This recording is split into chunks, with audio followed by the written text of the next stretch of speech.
Okay, kanina, ito yung na-obtain nating result. So, ito yan, no? dy over y square is equal to dx over 1 minus x. Kung papansinin natin, nagawa na natin yung process ng variable separable. So, na-separate na natin ang x sa dy at ang y square sa dx. So, the next move na ating gagawin is yung both side ng equation natin, we have to integrate them. So, dyan tayo ngayon mag-i-integral calculus. So, anong integral nito? Anong integral ng nasa right-hand side? So, ibig sabihin yan, kailangan alam pa natin lahat ng mga integration formulas natin. Okay, dito sa left side, lagyan natin ang integral sign and including the other one.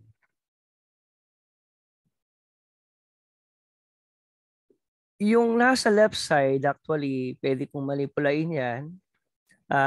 Going back to the laws of exponents, ang y square na nasa denominator, ito pwede kong dalhin sa taas. That is why magkakaroon ng revision yung equation natin. Now, if I will write it, I will make it this way. So, ganitong mangyayari sa kanya. Integral of y to the negative 2. Yan. Ano ba yung napindot ko? Wait lang, no? Alisin ko lang. Yan. Y to the negative 2 and then dy equal. Yung nasa right side, mareretain lang. Okay? Nakakasunod ba kayo mga anak? Pakiok muna natin yung mga audio natin. Yes po, Okay. sir. Nakakasunod po. Okay, next. Alisin ko muna yung isang keyboard. Nalilito ako, napipindot ko yung keyboard na isa, hindi naman pala nakakonect. Umireson ako sa laptop. Yan. Alisin ko muna. Okay. So, proceed tayo. Ayun. Kung titingnan natin yung formula sa unahan, ano? Dito, I think the right formula, okay, may re-recall tayo. Recall. So, yung formula na gagamitin natin sa first term, since simula pa lang tayo, so okay lang na ipakita ko. So, x to the n dx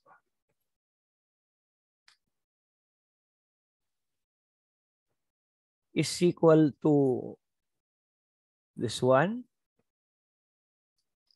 Then, lagyan ko na exponent. X to the n plus 1. Yan. Over n plus 1. Yan. Plus c. Okay. So, the other formula that we have again, kung i-analyze lang natin ito, no? Yan, yung pangalawa, no? I think the right formula here is this one, no? Sulat ko siya. Kailangan sa ulado pa ninyo yung mga yan at hindi nyo nakakalimutan. Nandun ko muna, nakarating dun eh. Dapat sa baba yan.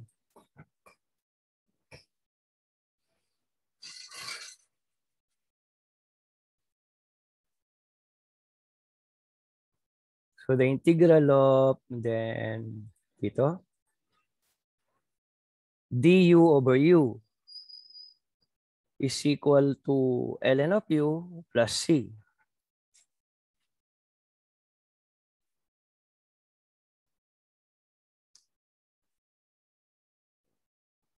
Can you still remember these two formulas? Yes, sir. Okay, now if I am going to integrate the first term, hindi ko naman lalagyan ng plus c kaagad, ano? Okay, take note of that. Hindi ko siya kaagad lalagyan ng c. Wag muna tayong magmadali sa kakaad ng arbitrary constant na c, okay? Pwedeng isang c na lang ang i-add natin sa kabuuan. Okay, look at this, no? And then while you are answering this, take a look at first with the choices. May nakikita tayong ln, di ba, no? ln, correct? Tama ba ako? Yes, May po. nakikita tayong ln. Now, let us do this now. So yung una, if I will calculate the first term, y raised to negative 2 plus 1 over negative 2 plus 1. Tama ba ako? Yes, sir. Yes, po. Okay, let me type that. Type ko muna na huwag nating madaliin. Di bali ng tuldok system. Okay. Pwede ko naman kasi madaliin niya, kaya lang baka magkaroon ng conflict or confusion. So y raised to negative 2 plus 1. So kung ano yung taas, yun din ang ibaba. Negative 2 plus 1. Then equal. Sa right side, kung magle-let you tayo, no? Kung magle-let you tayo. Okay, let you be equal to 1 minus x. Am I right? And then dx, du is equal to negative dx. Alisin ko siya, no? Yan. Ano pa tayo? Teka lang. Yan. Yun. Para medyo tumaba yung minus. Yan. And then, of course, ang dx is magiging negative du. Ipat ko na nga sa baba. Yan. Sulisin ko yung 1. Tama ba ako? Am I right? Yes, po. Okay. So, if I will do it, assuming hindi ko pa na-integrate yung nasa right side, no? So, ito pa yan. Okay. Kunin ko muna to. Copy. Yan. Lagay ko dito. Ang value ng unang dx is negative du. So lagay ko dito sa taas, negative du, dahil nga naman ang dx is negative du. At ang 1 minus x naman is u. So gagawin kong u yung 1 minus x. So this will become u. Yan. Ang hirap naman mag-type. Yan, ito. U. Nakuha nyo ba kung paano ko ginawa?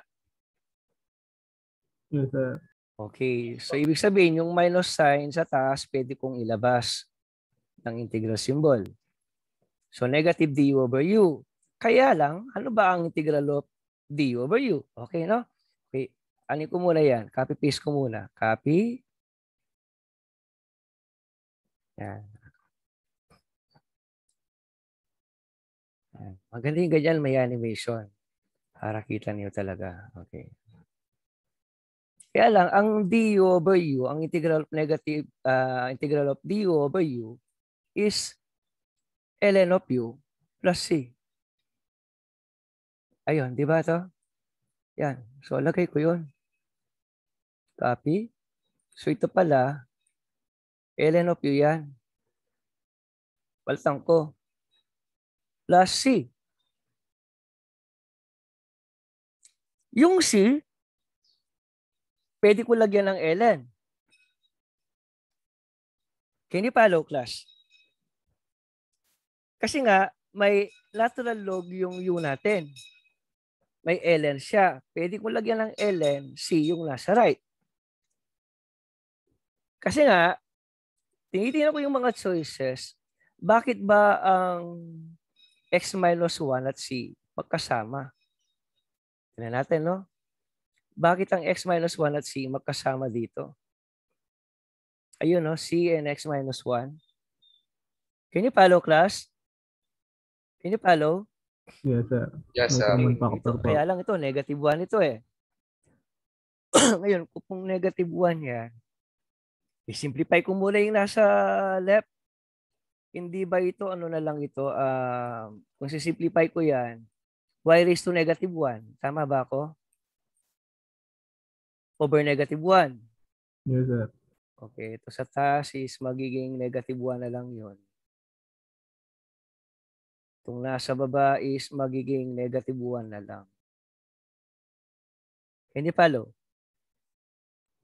Yes, sir. Sundan? Yes, sir. Okay. Eh, may negative 1 ito, no?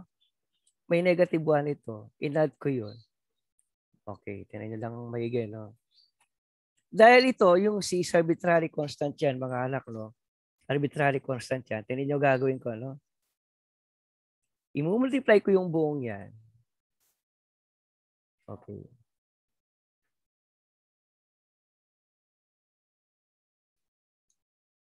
I will multiply this entire equation by 1 over negative 1. Okay, tingnan nyo, no? Kasi negative 1 naman yung LCD sa baba. Lahat ng denominator, negative 1 and 1. So LCD nila is negative 1. So lalagay ko 1 over negative 1. Can you follow? Yes, sir. So kapag yan ay minultiply ko ng 1 over negative 1, okay?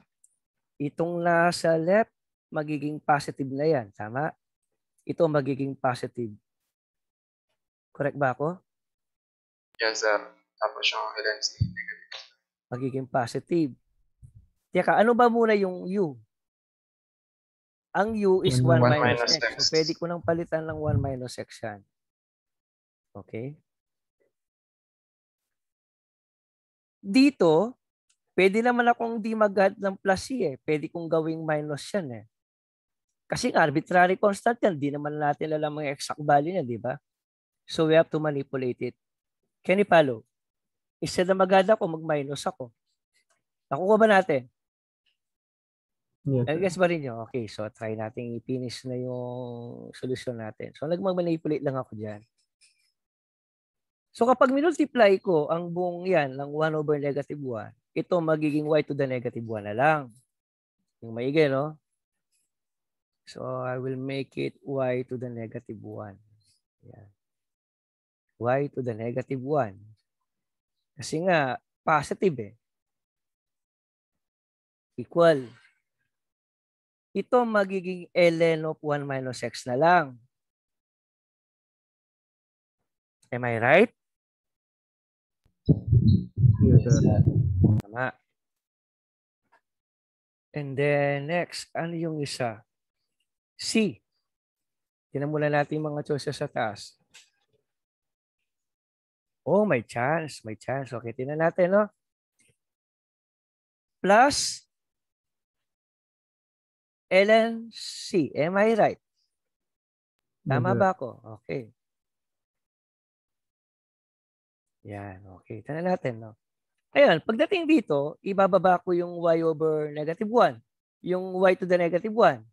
Pwede ko siyang gawing positive exponent. Tama ba ako? Yes, sir. Close Reciprocal. of exponent yan. Okay, so try natin sa baba. Insert. So magiging fraction. Wait lang natin ng konti, no? Yan. Hirap mag-type talaga ng ganito. So 1 over y. So 1 over y equal. Parehong ln yan. May property sa logarithm na kapag addition, tingnan to, pwede natin gawin single logarithm yan. Express as a single logarithm. Positive yan.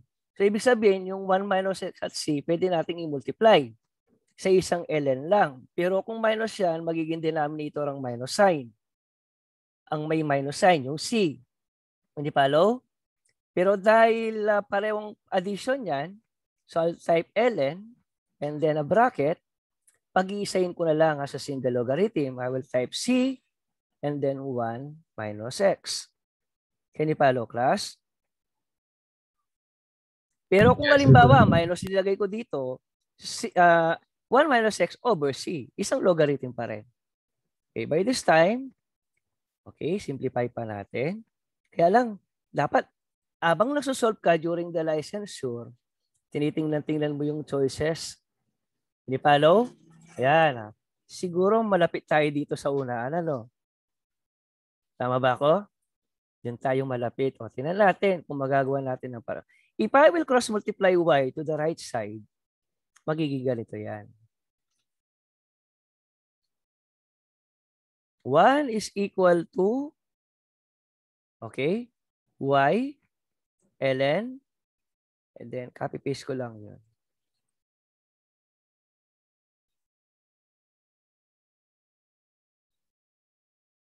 Okay. Copy.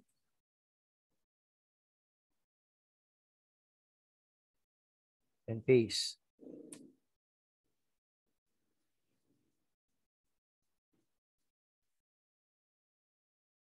Okay. Equal 1. Same lang naman yan.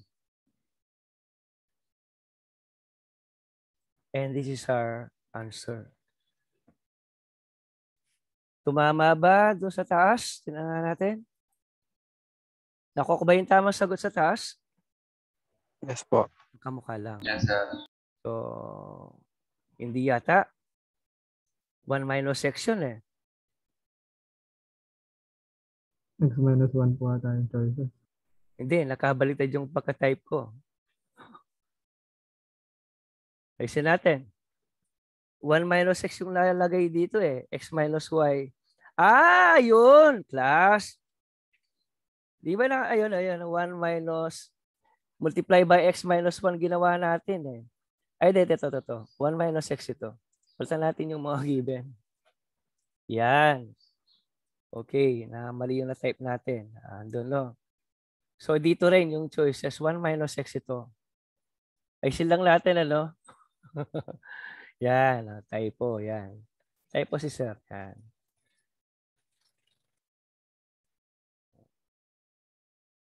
Ito lang yung pagkaka-type. 1. Okay, x.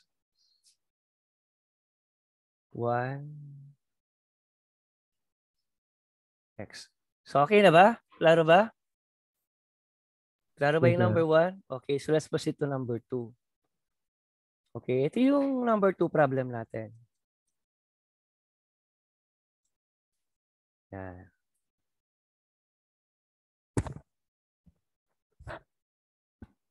So this is the problem now. I-retype ko lang siya.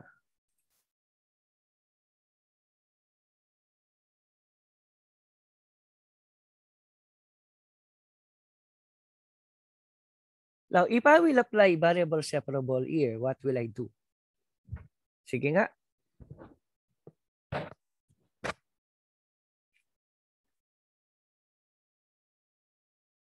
What will I multiply to the entire equation so that terms with y will be separated by dx and dy also? 1 over sin x. 1 Cosine over? X. Sin x, sir. Saka 1 over cosine x. 1 over cosine x at saka 1 over Sin sin x, sir. y. Sin y. 1 over cosine x and 1 over sin y. Okay? So, multiply natin. Multiply by, okay, ito yung maigi, no? Okay, type ko. Dito, madadali pa, no? Pero meron talaga mga situations na kailangan mo muna mag-factoring, kailangan mo muna mag-special products, o multiply by 1 over sin y. Dito, alisin ko yung sin y. Eh. Tama? Dito naman Yes, sir. na kailangan may wala yung cosine x. So again, another bracket here. So I'll type 1 over cosine x. Yan.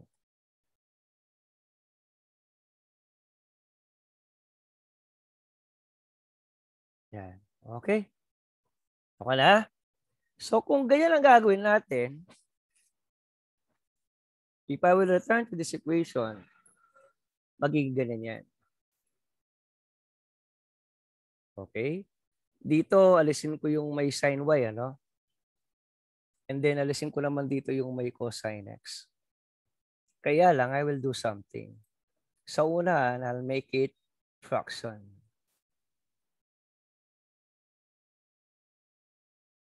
And same with the second term is also a fraction. Okay? Sundan ba natin? Sundan Yes, sir. ba? Okay, yan. Okay. So, ginawa kong fraction. Dito, magkakaroon siya ng cosine x. Am I right? Yes, sir. And here, magkakaroon siya ng Sin y.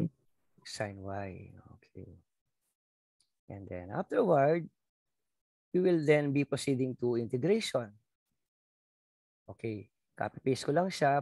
Ibig sabihin dito, sulat mo muna, variable separable. You will only write variable separable kapag napag-separate mo na yung mga kinakailangan. Ibig sabihin, variable separable is applicable as a solution into this equation. Yan, continuation. Lagyan natin ng integral symbol.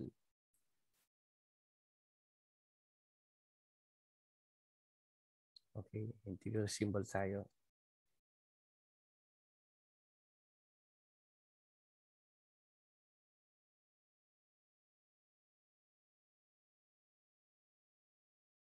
Is it may direct formula na ibinigay si ma'am sa inyo? Sa sine over cosine, actually, sine over cosine, that is simply tangent x eh. Cosine y over sine y, that is simply cotangent y. Tama ba ako? Yes, sir. And then may direct formula yung mga yon para ma-integrate natin. Ano yung mga formula? Ln of, ano ba yon?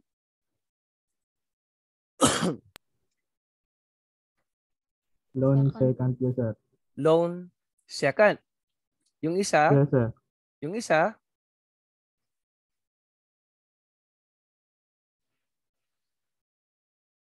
yung isa, lone cosecant.